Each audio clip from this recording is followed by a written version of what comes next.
So I am housebound today. We had really bad weather forecast and it was dubbed the beast from the east. This is the view from my colouring cave, and over yonder past that fence there's normally a lovely set of hills with some lovely green fields, and I actually cannot see anything. So I am stuck in the house and it is freezing outside, but thankfully it's nice and warm in the cave. Hey everybody, welcome to the colouring cave. Jem here. We're having a bit of a weather crisis today, so I thought I would take the opportunity to do a little video and basically, as the title suggests, I'm just going to colour today. We're just colouring. So I have here my copy of Ivy and the Inky Butterfly by Johanna Basford, and I'm going to do a little bit of work in that. Okay, so the page that I've decided to go with is next to one I have already coloured. So this is the one that I have already done. And I did this as a buddy colour for Simple Art for Adults over with Erin. Hey Erin, if you're seeing this. So I decided that I wanted to do this page too. I haven't made any plans whatsoever in terms of what colour scheme or anything. I may go with similar colours to this side so that it's matchy-matchy, but I kind of just want to fly by the seat of my pants today. It's a rather impromptu colouring session anyway, so why not? Let's make it exciting. I am using Prismacolor pencils. I have the full 150 set. I'm just going to get them out now. And on this page I did use my Prismas. For this very sort of pale backgroundy type part, it was actually a Polychromos pencil I used, and for getting that sort of subtle, gentle effect, I find it easier to use the Polychromos pencils because they're a lot harder and you have to build up light layers.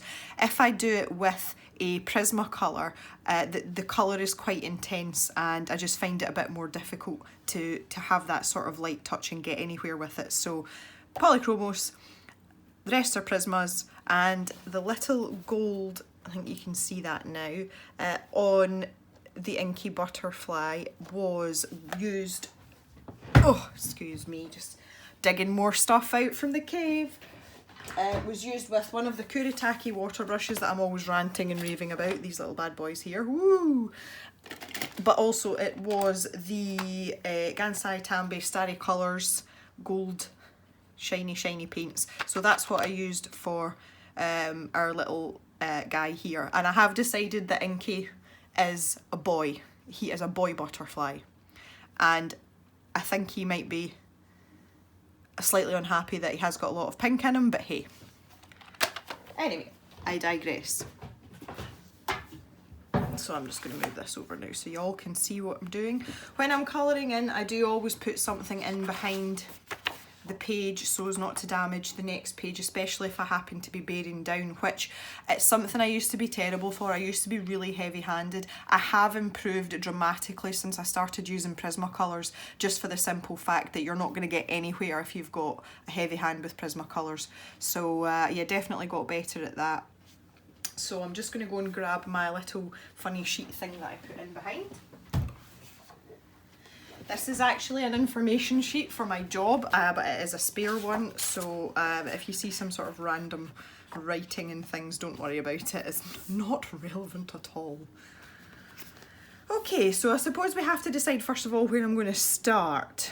Let's have a think about it. Okay, so I have found the basic colour scheme that I had used on this left-hand page. So I think I'm going to try and incorporate some of it into this side, not necessarily completely and utterly the same and using, you know, only those colours for a limited palette, but it might be quite nice to have that similar feel seeing as the pages are side by side. One thing I've just noticed, I have a massive crease here. I have no idea, how did that happen? I'm quite sort of precious with my books. I don't have a lot of colouring books. I've got a kind of bugbear about that, but I'll leave that for another video.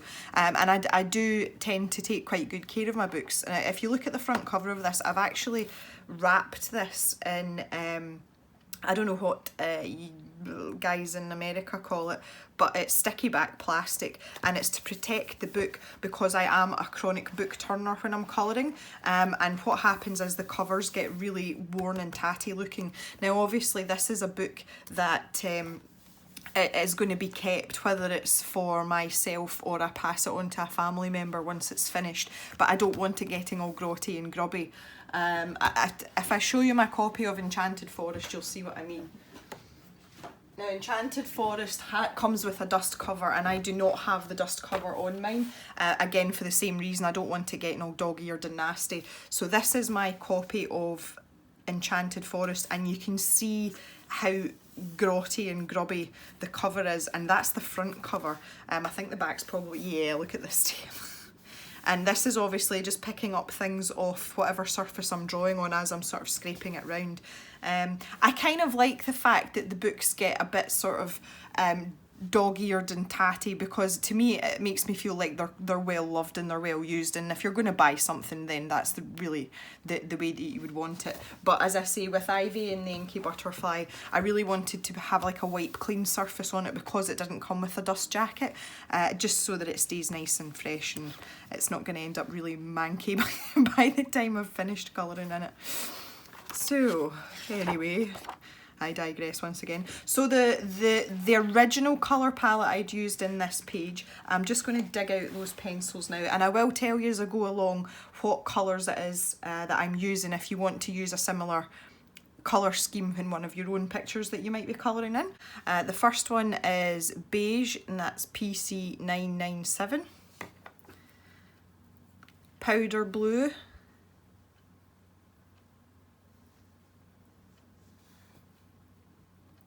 PC1087. Grade lavender, PC1026. I don't know if anybody actually uses these numbers. I don't like the numbers, I like names. And pink rose, PC1018. I've kind of had to guess because I didn't actually keep all the colours that I'd used in this. I didn't write them down anywhere. So I have gone with also a light green, which is PC920. I think I may have used that in some of the greenery here. What other colours I used, I'm not entirely sure, but as I say, I'm not too bothered. I don't need it to be matchy-matchy, but I'd like to see some of the elements in this page that I've used in this page. I think I'm going to start with these flowers here, and again I may make them match a little bit here. So I'll have to just zoom you in a little bit. Try not to make you seasick.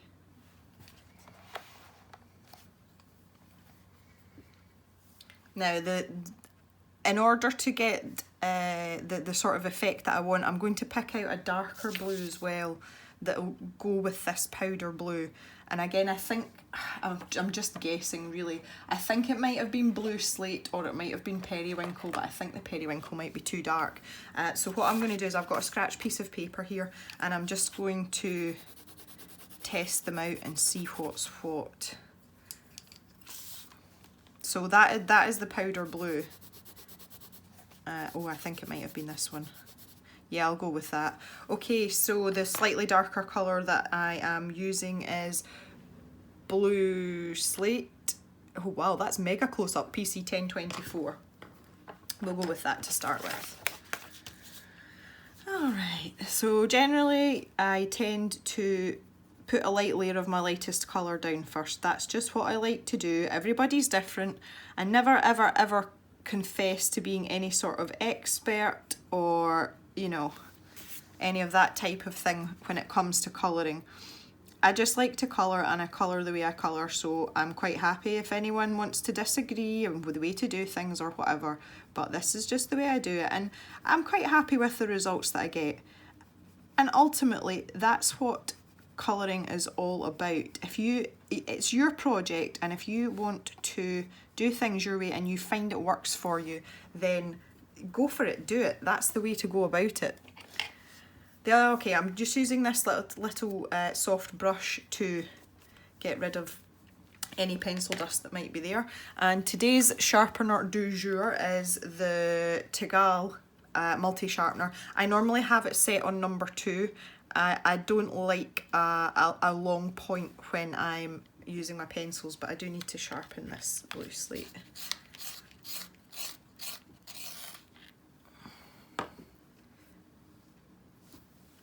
Okay, there we go, that's a bit better. Point on it. Now I'm just going to start this at the top, I think. Go the opposite from what was done on the other page.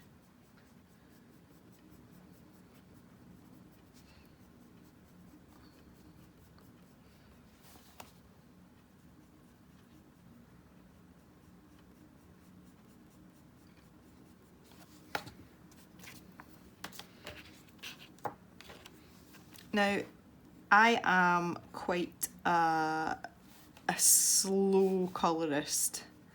I take pleasure in colouring, and I like to just, it's supposed to be a relaxing thing for me. I don't do it for a living, I don't do it for any sort of gain, and I will take my time and really sort of labour over individual items, and I think it's that patience and the methodicalness that makes it relaxing for me. Some people that would colour in this picture would do everything, you know, would do all 3 flowers in the powder blue first and then go in with their slate, their blue slate, and you know, do everything in that colour for speed.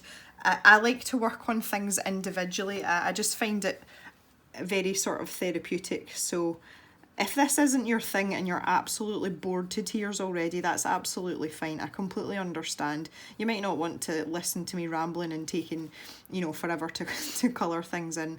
I understand that videos like this aren't for everyone, but yeah. Some people do like it though, and that's okay too. These little... It's quite funny actually, because I colour in, you know, quite a variety of different books. I have quite a broad taste when it comes to colouring, and all these books that have lots of flora and fauna in them. I am absolutely terrible with flowers. I don't know what they are, what their names are, what colours they're supposed to be, and I'm forever sending messages to my mum and going, Mum, what sort of flower does this look like to you? What colour is it supposed to be? Instead of trying to find reference pictures of things that I don't know the names of on Google or anything, I'm like, yeah, I'll just ask Mum, she knows best. So my poor mum, she says that she professes that her plant and flower knowledge isn't that great either, but it's considerably better than mine, so that's good enough for me. And 9 times out of 10 she can give me an answer that makes sense. So that's really helpful when I'm doing stuff like this, because sometimes I would rather, you know, if an illustrator has made an effort to draw a likeness of a particular flower, I would like to honour that and give it its proper colours. But sometimes, you know, you just want to go for it and do your own thing.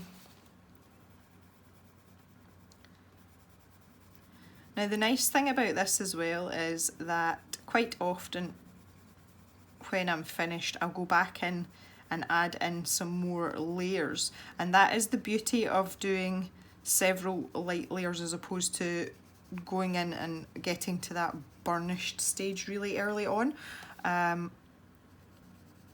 Because sometimes when you've gone through your whole illustration, you think, oh right, I'm done. You look back and some things look as if they might just, you know, sort of almost fade into the background, so you might want to go in and add a bit more to them. So that's one of the advantages of colouring this way. Just give this another little coat and then I'll move on to the next one. Well, I'm looking outside now as I'm sitting here in the colouring cave, and the beast from the east seems to have calmed down again. I can see the normal view that I would have from this window, Everything is obviously very white and the sky is very, very dark. This is the worst weather we've had since we've moved here. We've moved about quite a lot, but we've been here 2 years now, and the east coast of Scotland is renowned for having drier and colder weather than the west coast, which is where I'm from. In the west coast it's a bit milder, but it is very, very wet, so I much prefer it over here on the east side of the country, just because I get so bogged down and fed up and tired of the rain. And we've been really lucky with the weather since we've moved here. We haven't had, although it's been cold, we haven't had a lot of adverse weather conditions, but I think pretty much the whole of the UK is dealing with this today. It's not just us, but as I said, it's been dubbed the beast from the east, and unfortunately we are on the east, so we are bearing the brunt of it. It is incredibly windy outside, and snow has been falling intermittently for the past 2 days, and basically now the wind is just whipping it up and, you know, flicking it about everywhere, and, you know, it's like stuck to all the windows and everything. And plus as well, we are forecast more snow for the next few days as well, so this isn't going to be, you know, like a 2-day deal and we can get back to normal. So not really leaving the house unless we absolutely have to. Okay, they look okay. I'm quite happy with those as a starting point. They may, as I was saying earlier, they may end up looking a little bit washed out depending on what colours and how much I do round about it. But as I say, because I've used light layers, I'm nowhere near the burnishing stage. This paper will take maybe another 2 or 3 layers before I'll be at my limit. So that gives me options later on. Quite often I will go back, and if the fancy takes me, I will use a colourless blender as well, which I don't know if you can see just some of the little white bits there. I'll probably end up doing it with this, but as I say, I'll go back to it later on. I don't feel the need to have to do it all in one go, which is fabulous. Now I'm going to go with this green. I'm going to go with the light green. I might have to find a slightly darker green. I think maybe parrot green might be good. Interestingly, depending on what I'm doing, sometimes I do plan my colours out, but just because I'm working on the page next door and I'm kind of going for the same sort of feel, I'm quite happy just to fly by the seat of my pants. But also as well, with the Prismacolor pencils, I know them quite well by now, and I can usually pick things out without too much hassle and wondering what's going to turn out. When it comes to polychromos, I don't find it as easy, and I think it's just because the names of the colours, that really helps when you're not on camera. Right, okay, so I'm testing it. That's my my original green that I picked out, which was the light green, and this is the parrot green. Now I'm just comparing that to what I've done over here, and that looks a little bit darker, but I think we'll go with that. I think that might be nice. One of the things about doing YouTube videos, and something that I'm really having to get used to, is to keep checking to make sure that what I'm doing is actually in shot, because I can be like rambling on and wandering away, and you know, you guys can't even see what I'm doing. Pointy, pointy, sharp. That's another skill that I'm having to learn, is to hold the pencil in such a manner that you can actually see what I'm doing, which is kind of weird, but I think it's something that's just going to take practice, so we'll do it. I'm just wondering, while I'm sitting here, I'm wondering if you can actually hear the wind in the background, because it is quite loud. It's whistling away there. Okay, yeah, I'm quite happy with this colour so far. Yeah, I'll go with this. See, I'm just trying to make sure that you can see what I'm doing.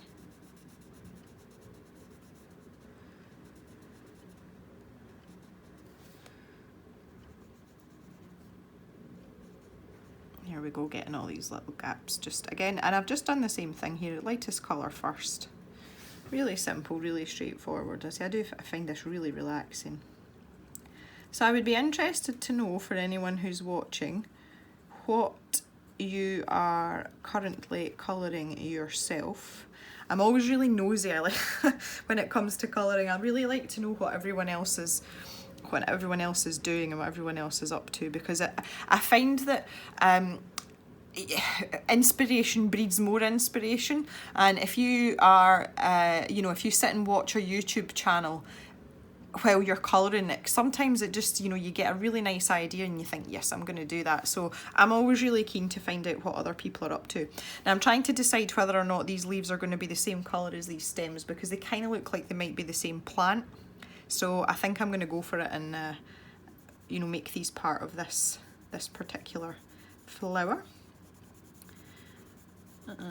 Another interesting point, just while it's in my head, you know, as I'm sitting here rambling away, when I am working in a book, I don't know where to start with this. Sometimes, especially with Prismacolors, because they are very sort of buttery and squishy, I will start on the right hand side of the page and work my way towards the left. When I'm only working on a smaller single page like this, I don't bother as much because my hand isn't travelling as much, especially because we have this text in the middle. That's a good place to lean my hand when I'm working further over on that side of the page. But if I'm working on a double page, especially with Prismacolors, I will normally put a piece of tracing paper under my left, you know, like the heel of my left hand here.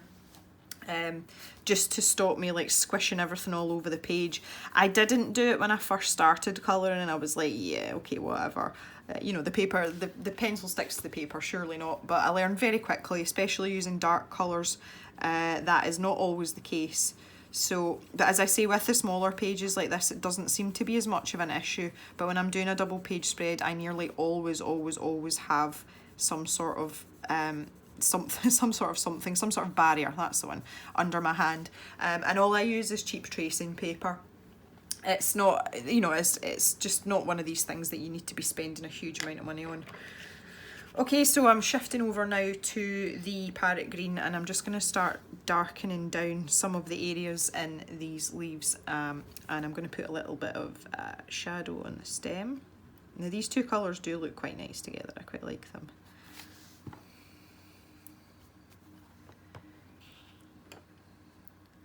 Do this little sort of leafy thing as well while I'm here. There we go.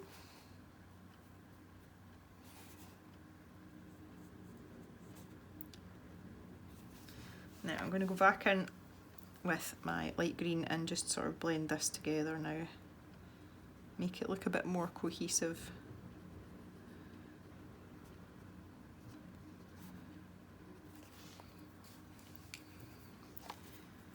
One of the other habits that I have that I'm really going to have to get out of when it comes to making videos is the fact that if I'm working with multiple pencils, quite often I put them in my mouth. It's just a good place to hold them, but that's not conducive if I'm trying to explain to you guys what I'm actually doing. Kind of difficult with a mouthful of pencils, so I'm trying to make a conscious effort to stop doing that. And I'm sure I said in one of my other videos as well, the other thing is turning the paper. I know it drives some people absolutely bananas when they're watching a YouTube video if the YouTuber keeps turning the paper around. Sometimes obviously it's necessary, it's just you know, you've got an awkward place to get into, but generally try not to do it if I can absolutely help it. I always try and turn my hand first before I turn the paper. Okay. I said that there about not putting pencils in my mouth, and I've literally just done it again. Oh, Jem. Not so clever. Now I'm using the darker green, the parrot green in here, and I'm basically almost block colouring, and it's simply just because these stems are in behind these leaves here. So if the light was coming from the front of the page down the way like this, then that would be a little bit of shadow going on there, and I'm not going to nitpick over it. I'm not that fussy, but it's just nice to make it, you know, have a hint of these things going on in what you're colouring. As Claire from Colour with Claire would say, give the impression of. And I think that's a perfect turn of phrase for what we're doing. We're giving the impression of dark and light. Absolutely. Okay, so again, I'm going back to light green. Managed not to put the pencil in my mouth there. Good, good. Do you know how some people have a swear jar and every time they use a bad word, they've got to put money in the jar? I should have a colouring habit jar. I could maybe put £1 in every time I put a pencil in my mouth or turn my paper. Ha! I think I would probably be bankrupt really, really quickly if I did that. Ugh. Okay, I think I'm kind of happy with the stems now. We'll go on to the leaf. Okay, so my thinking for the leaf is I would want a little bit of darker colour down here and in here because they're all kind of like coming together. But also where this curls over, technically this would be darker in here. So I'm just gonna, in little circular motions, I'm just gonna put a tiny little sort of line down there to indicate that, yeah, I can see that that's curled over, and again it'll just sort of give that nice sort of effect. I'll just go a little bit heavier now right in at the line art. And the same in this one down here.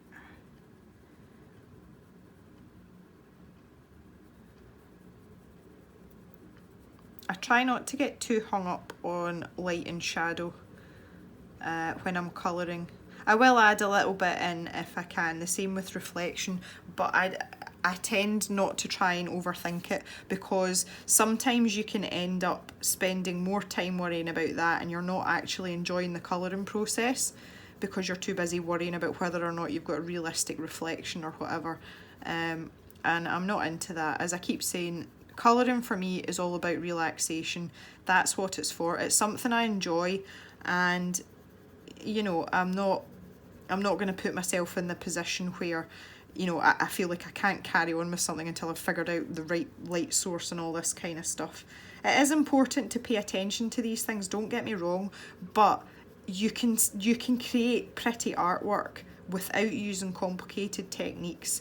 And as I said at the beginning, as long as you're happy with your results, it's your work, you've got to look at it. If you're happy with it and you're proud to show it off to family or friends or whatever, that is all that matters. That is it. So don't get too hung up on stuff. I see people fretting all the time about, oh, you know, I don't know what pencils to use, and oh, I'm never going to make a good colourist because I don't, you know, I just block colour. So I've seen loads of really, really cool pictures that are block coloured. Don't let anybody tell you otherwise. Okay, back to my light green again, and you can see there I've just put in a little bit of shadow with the parrot green. Yeah, I'll go with this one first. So back just another light layer, and I'm kind of blending in the parrot green with the light green now. So little circular motions up the way. Lovely. And the same up here. Now I'm actually starting off in the parrot green, and what I'm doing is I'm pulling it up into the light green. This is something to be aware of. Again, it's really only with Prismacolors, I'll be honest, because they are so easily manipulated and smooshy. You can actually use that to your advantage when you are blending, and that's exactly what I just did there. The area that I'd coloured in with the parrot green was quite a small area, and I've decided that I wanted to pull that shadow up a bit. So by going over the dark part first and working up the way, I've actually managed to like smush the colour up the way. That's one of the really nice thing about Prismacolors. Inversely though, you have to be careful if you have a dark colour and you're blending it into a lighter colour and you're trying to preserve that light area. Be very careful that you don't tarnish isn't the right word. Make sure you don't end up with the dark in your light area. You know, you want to preserve the light area, so if you're blending that and you want to keep the light area, you would start your blend in the lightest part and work down into the dark, so that you're not dragging the darker colour up and ruining your highlight or whatever.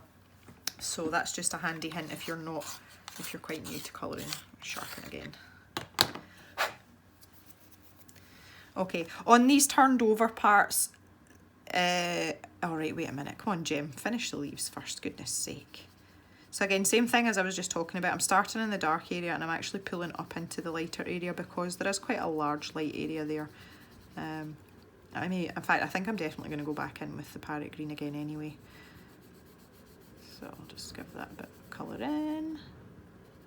Okay, so with these curled over parts, I would like to see the light catching them in maybe one of these areas. So I'm going to press quite hard now and I'm just going to lightly gradate that into the centre, and I'm going to try and preserve that little white bit there just to give it a little bit of a shine. Get rid of my pencil dust there. So I'm quite happy with that. Again, I might go back with a colourless blender.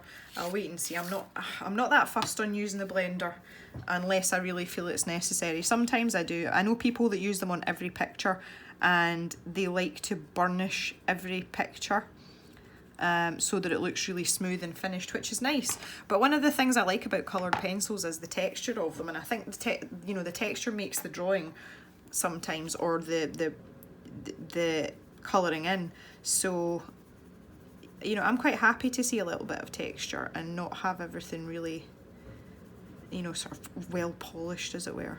So I'm not happy with what I've shaded here, so I'm just going back in with the darker colour and making that a bit more obvious. Accentuating, that's the word I was looking for. Ta-da! I'm usually quite good with finding the right word. I think I'm finding it difficult just because I'm aware that this is going to be broadcast for all and sundry to see, so I'm a bit tongue-tied. Maybe it'll pass as I get more experience doing these videos. Maybe I'll be like, it's just you guys, it'll be fine, and my vast vocabulary shall return. Okay, that looks quite pretty. I can see quite a few areas that I've missed. So I'll just go in there, and again I'm just like really lightly touching this in. I'm quite happy though, the colours are pretty together. I like it. I like pretty things. Pretty things are good. Okay, that looks good to me. Quite happy with that. So that's my first plant, and that's taken me like half an hour to do that little plant. But you know what? That's okay, because my colouring, my rules. I may have to come back. I'm undecided as to what colour these little doofery bobbery bits should be. What are they? I don't even know what they are. I think I'm thinking, in fact, no, do you know what? I'm going to make them, oh no, I'm not going to make, I was going to say I'm going to make them really bright blue. Maybe not.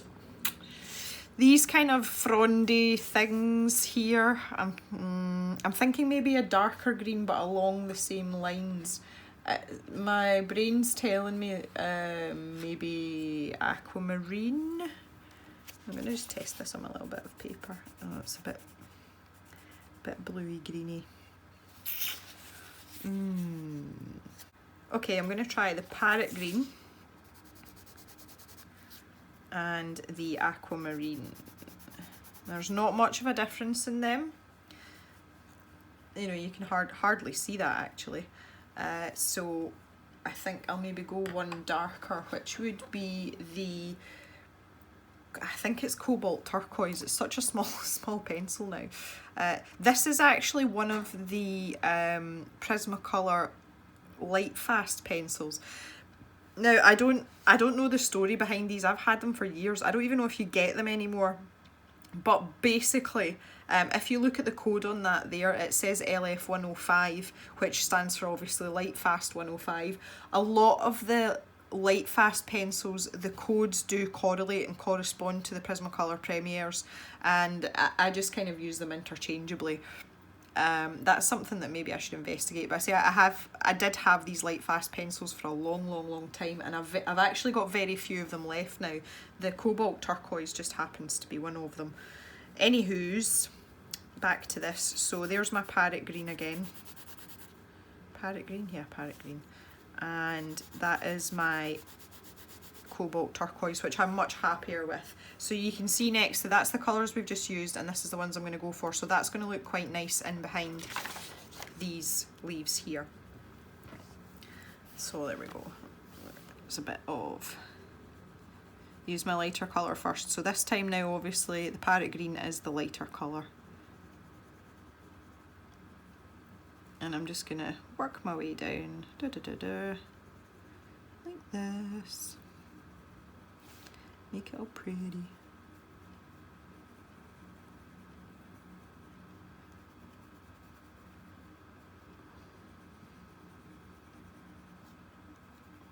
This is, I'm actually hardly touching the paper. I'm literally just tickling the paper, and it's one of the things I love and hate about Prismas at the same time.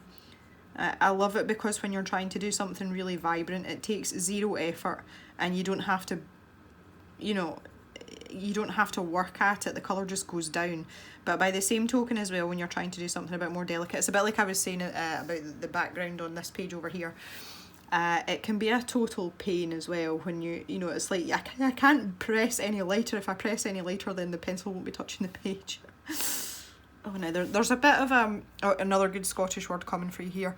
There's a bit of a fankle of leaves in here. A fankle is when something's all twisted up or intertwined, or like when your earphones have been in your pocket, you know, for your phone or your music or whatever, and you take them out and they're all knotted up. They're in a fankle. So yeah, we've got a fankle of leaves here. So I have to just sort of decide what belongs to what now. That's definitely, I think this bit in here is probably that leaf too. Yeah, we'll go with that, and that's fine.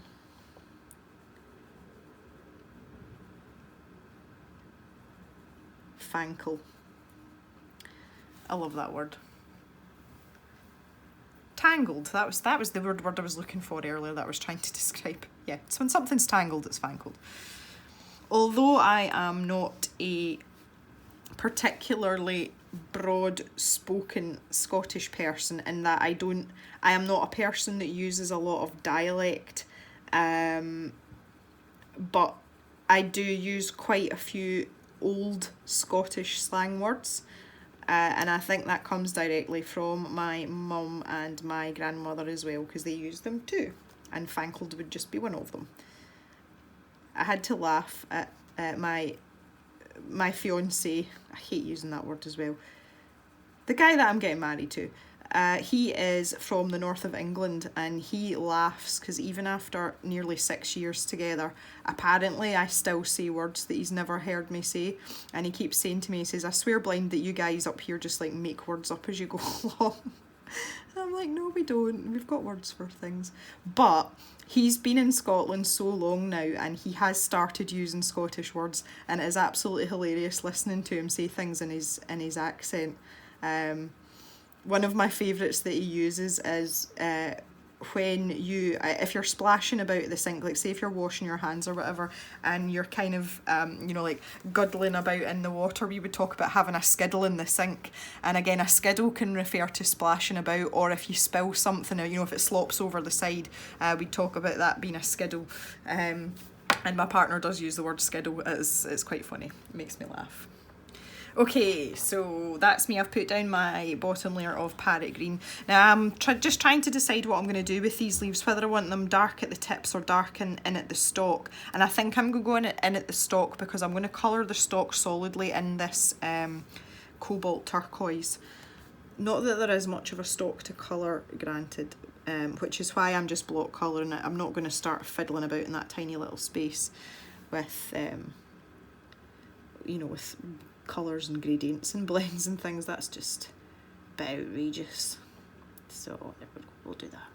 And I'm just going to go a tiny little, like a little circular motion, just so that I've got that dark spot at the bottom. That is all you need. This is quite an intense pencil, and it's quite easy to go a bit overboard with this colour. It's just one of the richer blues. Now I do find, again with the Prismas, that some of the blue colours don't have the best laydown compared to, say, some of the reds and the oranges, and I do think it's something to do with the actual pigment. I don't think it's a fault in the pencils or anything. Generally I find that blue pigments seem to be a bit harder to work with than, say, your reds or oranges, which, you know, they're just amazing. So yeah, so the cobalt turquoise seems to be an exception to that rule, and there's a couple of times, I'm only turning slightly, I'm sorry. There's been a couple of times where I've gone and you know, started to colour in it and gone a bit gung-ho and then regretted it, because again, with it being quite a dark colour, it's not the easiest colour to erase. So yeah, just go easy with that colour if you're going to use it.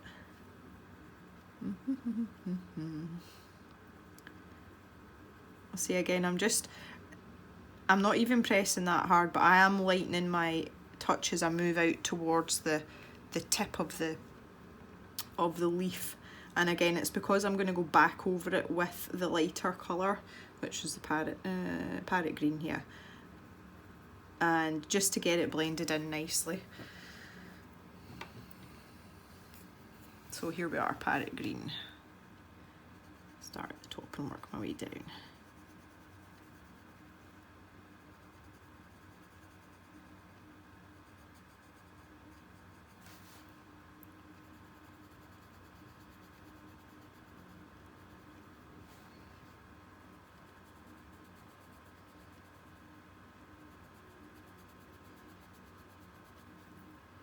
Now, just as I'm going down here and doing this, I am noticing that quite a lot of the white of the paper is showing through.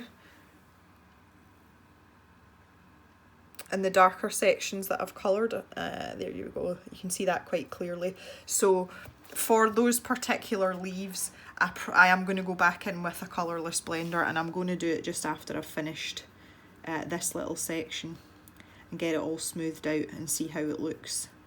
As I say, sometimes I quite like leaving that texture and leaving the tooth of the paper showing through. For these leaves though, I don't think it suits it, and I don't think it's fitting, because when I look at these leaves, I would think of them as being quite sort of glossy. So in order to achieve that, I would like to blend out all the colour and make it nice and smooth.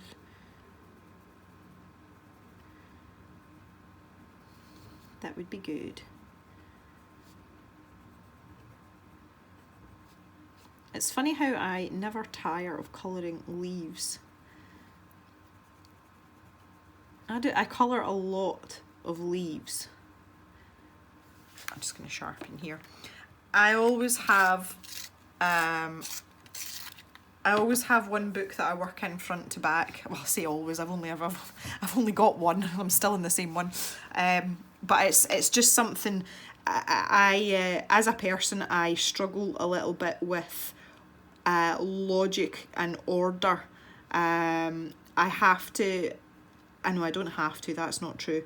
I prefer things to be done in order, and I like to see completed, finished articles. So for that purpose, I have a book that I work in front to back all the time, and when I finish that book, then I will move on and I will start another book. So I always have a work in progress that is a book that's back to front to back. And because of that, my front to back book is indeed a Johanna Basford book, and it is Enchanted Forest that I was showing my battered copy of earlier on.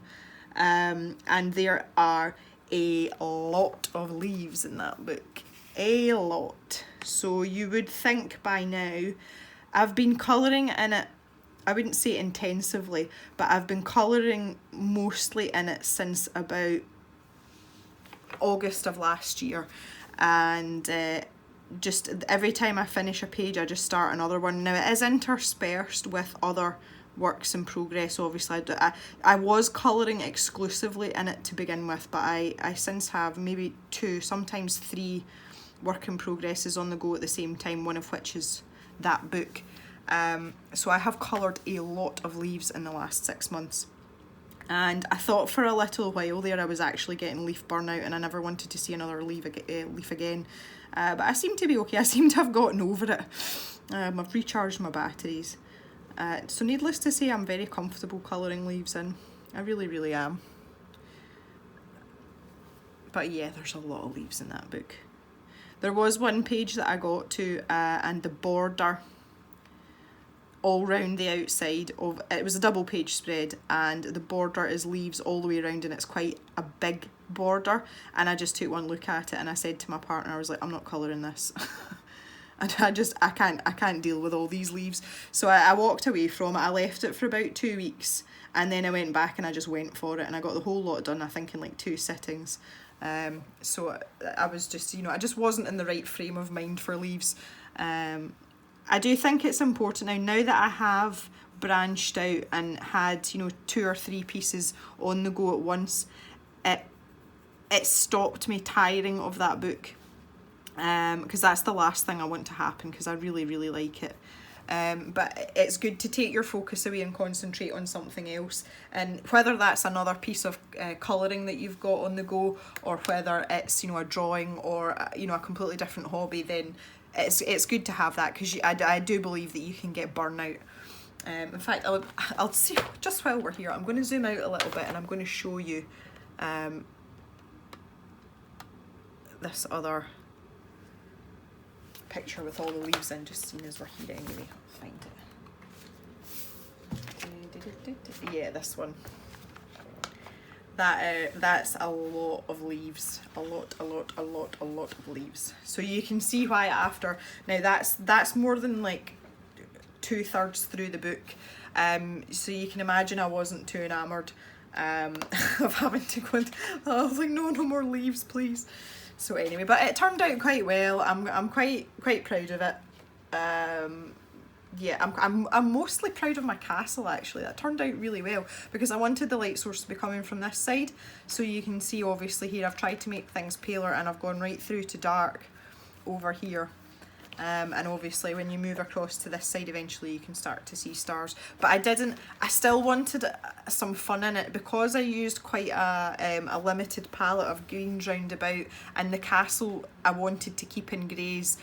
I wanted a bit of an injection of colour in it somewhere, so that's why I went with the sort of stained glass idea, but also as well the sky. I just wanted it to be kind of fun.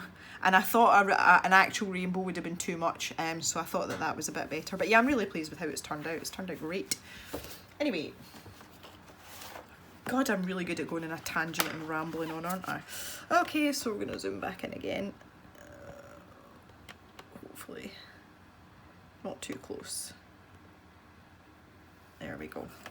And back to the task in hand. So yeah, we're back here, and I'm back with my parrot green.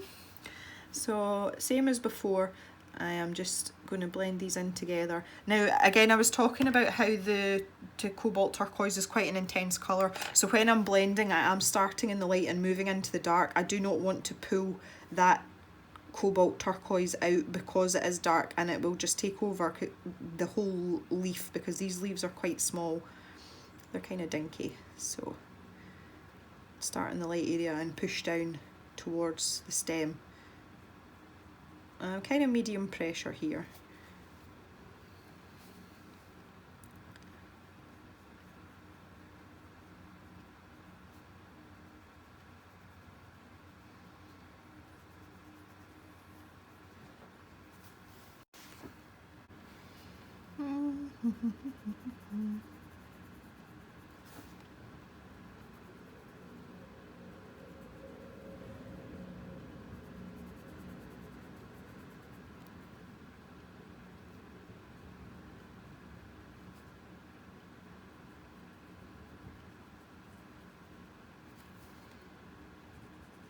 Oh, outside the lines a wee bit there. Oh no.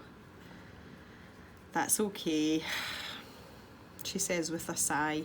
Again, these sort of aqua turquoisey colours aren't the best for erasing, and because we're in quite a tight little space in here, I am going to grab my, oh come on, my little Tombow Mono Zero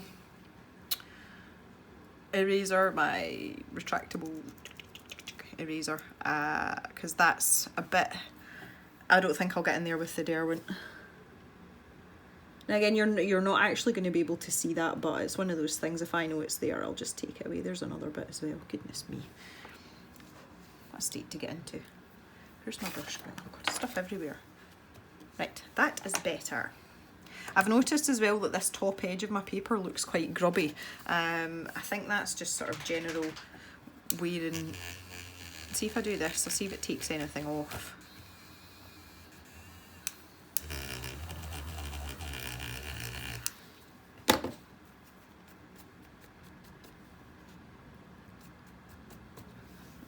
not really. Okay, worth a try. Right, what was I doing? Oh yeah, right, okay, where are we? Oh, parrot green. Parrot green.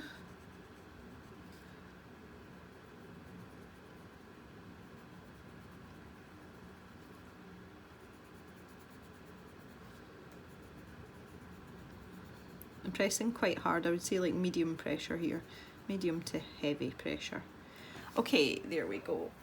Now I'm going to get my colourless blender, my poor colourless blender. This is the Prismacolor colourless blender, or what's left of it.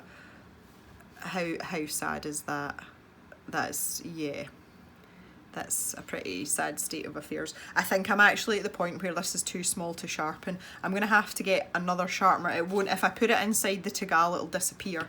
Excuse me, stretching everybody. Oops. Okay, I have like a more normal sharpener, so I'm just going to go and sharpen this. I will be right back. Okay, I actually managed to do that. That is amazing. Look at my tiny. Okay, so needless to say, that has been in, this is one of the Derwent pencil extenders. I don't actually know if there's enough for this to hold on to now, but I'm going to try. Ugh.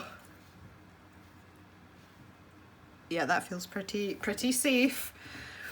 Okay, so now we're just going to, again, I'm going to start in the lighter area and just in tiny circular motions, and I am pressing quite hard.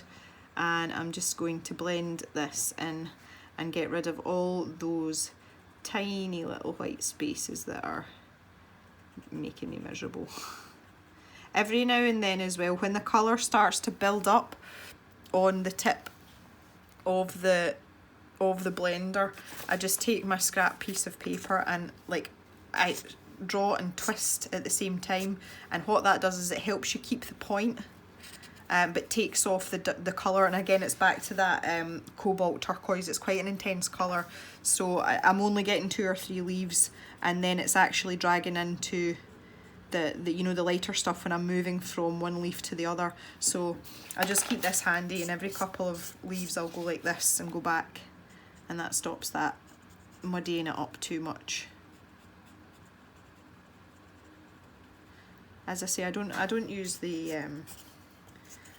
blender all the time, but I just feel that this particular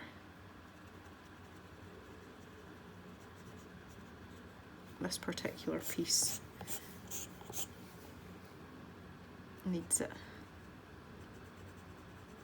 That's better.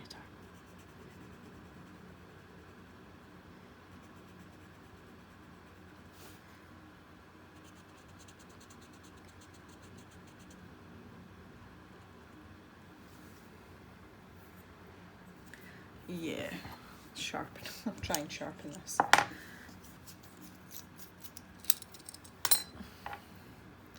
I've got a thing about tiny pencils. I grow strangely attached to them. Okay, now this is just getting ridiculous. Actually, I still have somewhere my old spring green pencil. Oh, there it's there.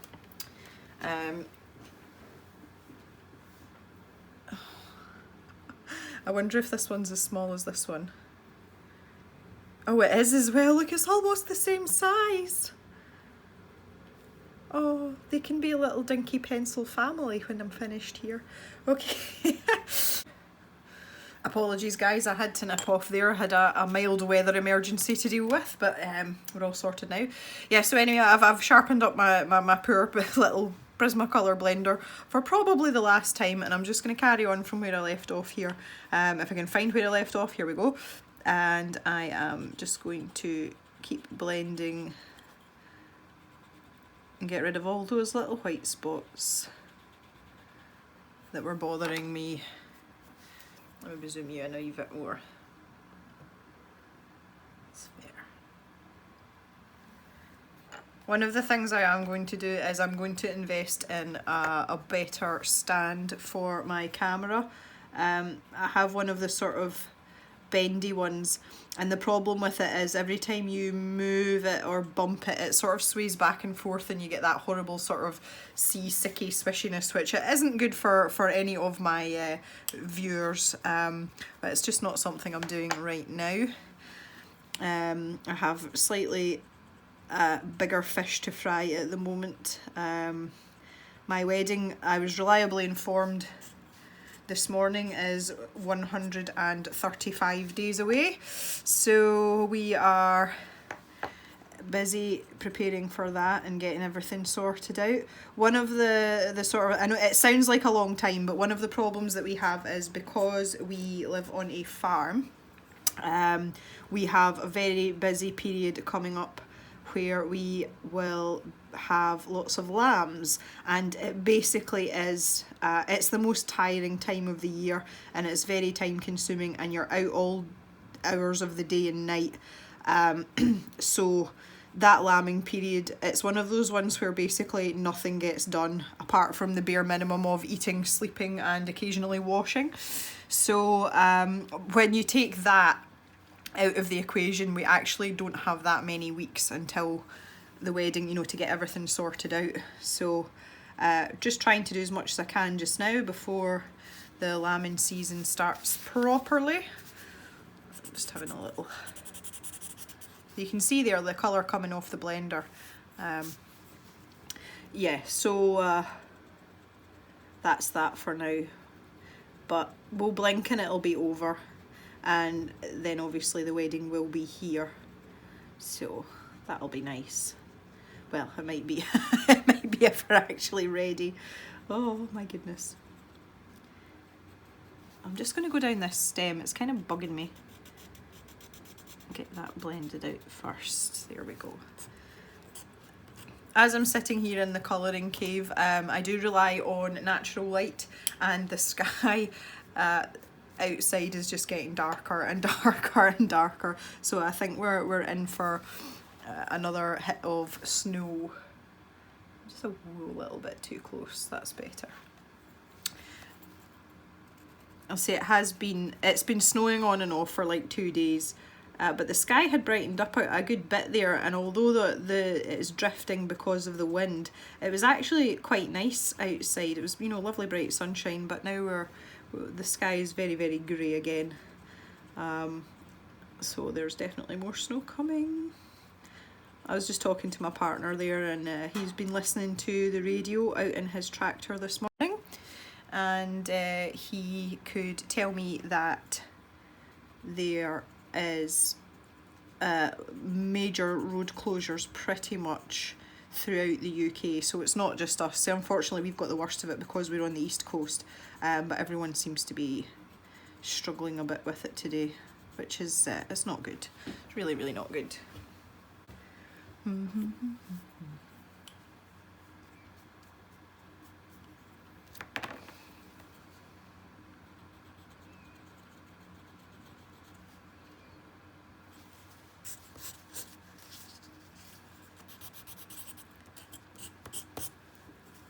I'm trying to get through this last little bit without sharpening this, or having to sharpen this blender again.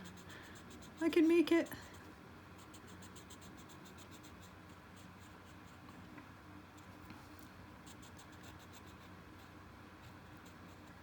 There we go. Good stuff. Okay, that looks good. I'm quite happy with that. I'll zoom out and let's have a look from a distance. There we go. Okay, so that's quite a good start. I am quite happy with that. And I think I'm going to leave it there for today and go and try and deal with some of this weather. So thank you very much for joining me in the colouring cave in this little impromptu day, and we'll see you next time. If you have any questions about anything, or you have any suggestions for the channel, please leave a comment down below. That would be great. And if you like this video, I'd really appreciate if you could give me a thumbs up. I am in the very elementary stages of starting this channel, so every thumbs up is a huge help. And if you're curious or you want to see more, please subscribe, and let's see if we can get a little team of people in the colouring cave going. Have a good day, guys. We'll see you soon.